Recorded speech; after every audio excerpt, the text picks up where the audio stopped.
Hey guys! So, in this video we're going to talk a little bit about investments into programming languages and kind of just share some thoughts about something that I think that we kind of have to consider when we talk about popularity when it comes to programming languages. So let's get into it. Now, one of the most common questions that I get is, Fredrik, like, what do you think about this language, like NIM, for example, or Crystal, or all these different types of like Python and C++, and like, what do you think about these languages, and kind of share some thoughts about this. And it usually comes from people who are kind of getting into programming as it stands today.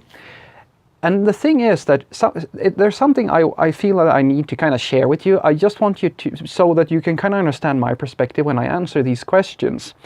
And when I try to give you some thoughts as to what makes me believe that a certain language is going to be a better choice than another language, and kind of the mindset here. You see, something that we have to kind of address here is that there are quite a few programming languages out there. There's quite a few of these solutions to different sorts of problems provided to you as a programmer. I mean, there's this massive ecosystems. You have so many choices. I mean, how could you possibly pick one or the other? Like, there's tons of the stuff. I mean, there's no way you can learn it all. And so people kind of start going in from their own angle, and the people who are really into computer science, for example, they usually burrow down in C or C++ or Python, and the games developers, they go into C++, and then you have the mobile developers who are all behind Java, Kotlin, Swift, Objective-C, that sort of thing, and then you have the salary programmers, that I like to call them, which are, you know, the people who most of the time go into Java and C#, and then you have the front-enders who are into JavaScript, and, you know, everybody's going from their own perspective, right? And as a beginner, you have all these voices telling you that, oh yeah, this is the best choice, you should choose that language because it's a really good investment, it's going to teach you all these things, and it's going to be useful to you, etc., etc. And I want just to breathe a little bit, take a step back, and think about something. Because when you ask the question, Fredrik, what is a good choice? Like, what language should I pick? Like, what's gonna be a really popular, good, strong choice? We have to think about the problem that this language is associated with. Now, what do I mean by that? Well, you see, there is this idea, and it is true to a point, that every programming language can be used for everything. And technically, this is true. Like, every single language, well, most of them at least, can be used for most different things. And the thing is that some people are a little bit naughty, I would say, because what they will say is that, oh, they will justify their language as being a valid solution to a problem that this language has never really proven to be an effective choice for solving. What I mean by that is, let's take Haskell, which is my favorite example to talk about this. Like, one of the most common talks that I've seen on these, like on YouTube, when it comes to Haskell, is that they try to justify Haskell in production as being a good choice for mainstream programming. And to a point, this is true. You can, I mean, there are companies who are using, say, Haskell or F# and so forth for solving all these problems, but it is not the norm. Because just because something can be used for solving a certain problem doesn't necessarily make it a good choice for solving said problem. In order for you to understand what a good language, like why a language is so popularly associated with a one given problem, you have to understand the problem domain. You have to understand the industry that is, what the use case is.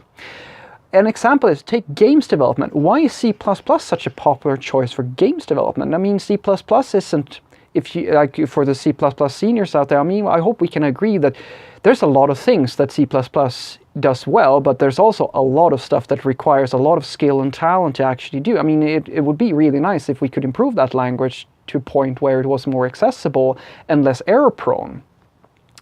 But why is it such a popular thing? Well, one of the main things is because you need the sort of performance that C++ gives you, the memory management, the low-level computation power that you can get, and the speed above all else. That's not something that you will get from, say, Ruby or Java.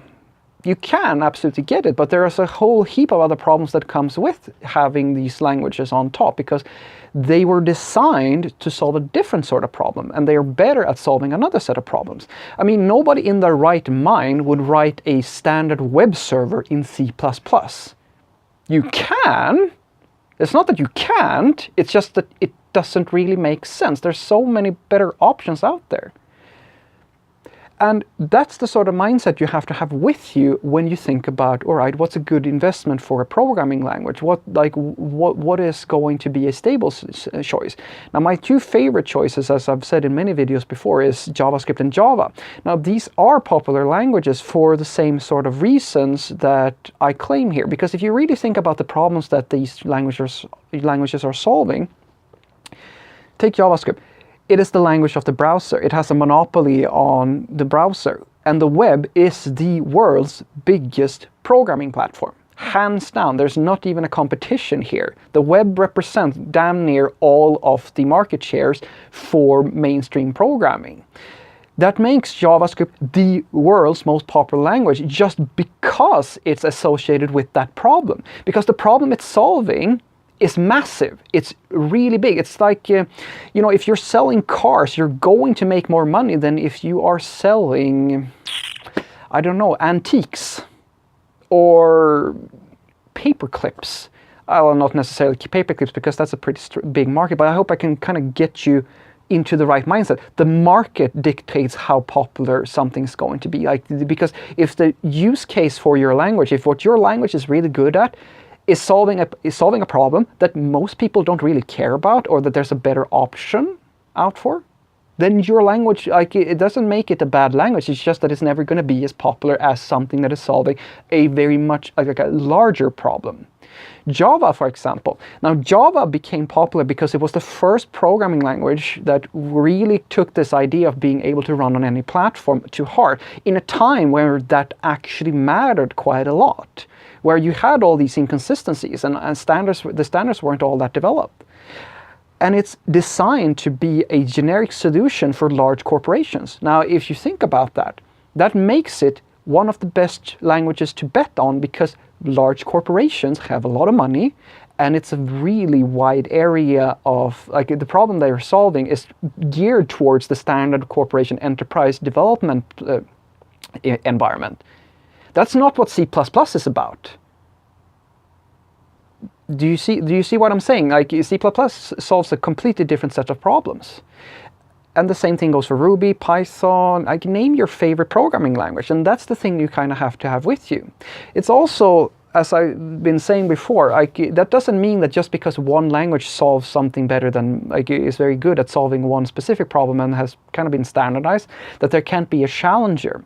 Now, my favorite and most exciting challenger for, say, for most types of programming these days is Rust.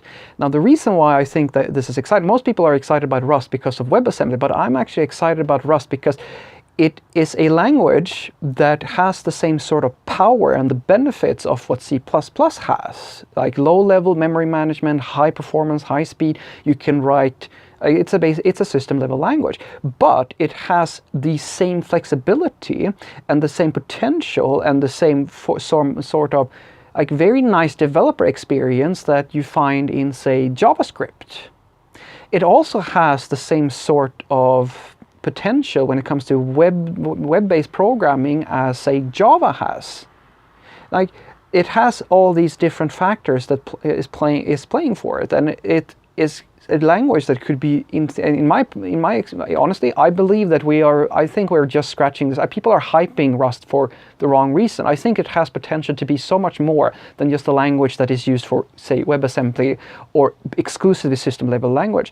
I honestly believe that this language has the same sort, it's trying to kind of wedge itself into solving a larger scale of problems. Now, just think about what I was just saying. Now, imagine a system-level language that has no garbage collection, anything like that, but has the same type, has a really nice typing system, and you can be even faster, productive when it comes to, it has a nicer package management system, compile system, and all that good stuff than, say, Java. Now, Java stands and falls with the fact that it can run on any platform, that it has a good typing system, and that you can very quickly get people up to speed with it.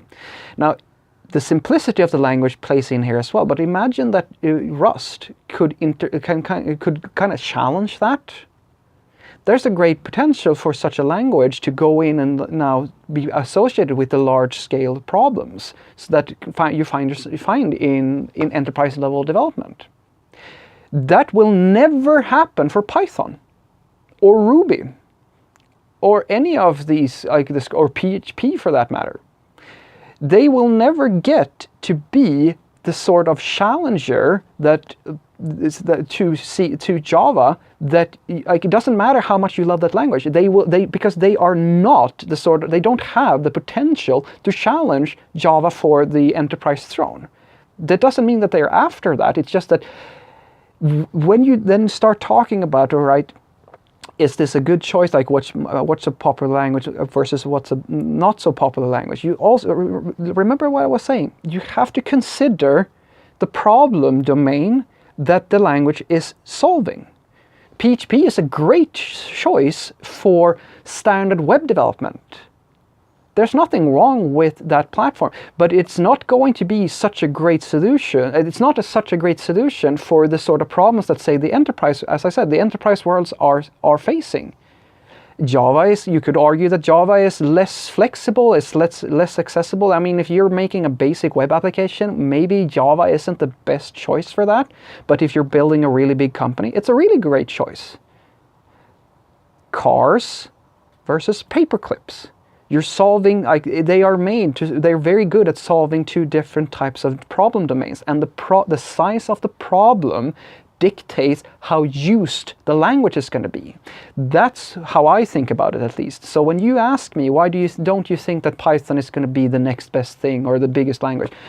Just put it simply, guys, because the language as it is not designed, it doesn't have the potential to solve the same sort of problems that there are other, like Java, for example. Doesn't make it a bad language, it just makes it a language that is good at solving a different type of problem. And as I said, the size of the problem is what dictates how strong a language is going to be in the marketplace. Have a great day.